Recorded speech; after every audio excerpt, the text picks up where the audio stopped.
Hey guys, this is Shane with DIY Tennis Dad.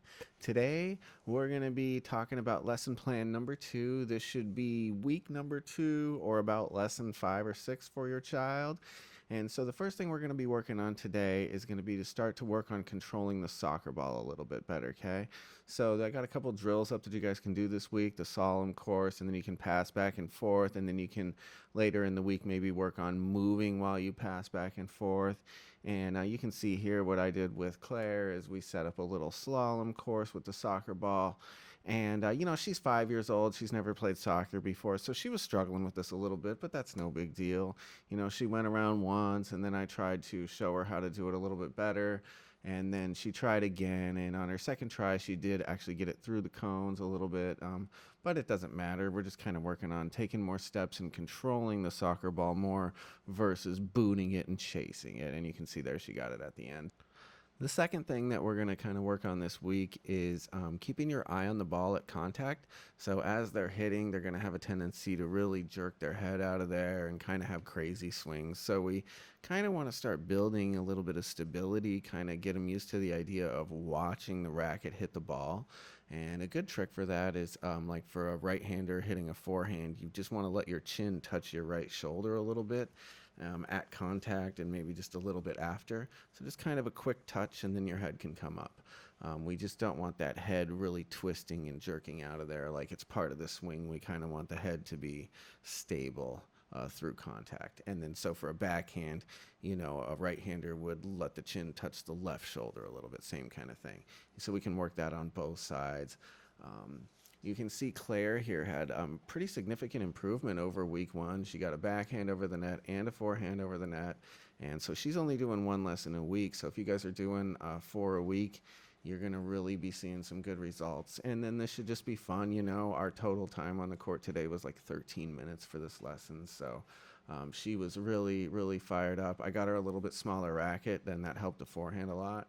And so we saw really, really good results. I was really impressed. She's 5, but if your child is younger, even 3 or 4, and you're getting that 4 times a week, you're going to see similar or better results than what we're seeing here with Claire.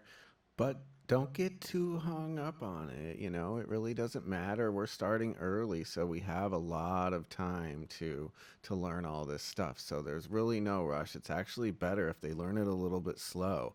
We're taking bite-sized lessons here and, kind of brick by brick building a good tennis game. The third thing we're going to be learning this week is just what a serve is, kind of the concept of a serve. I was telling her it's how you start the point. I mentioned you have to serve it into the 2 boxes, and then we just tried a few. We started off kind of doing shadow swings, and then I tossed a few for her. We did a couple where I held her racket, so she kind of got the idea. And she got one over the net when I tossed it for her, and she almost hit one really good when she tossed it herself.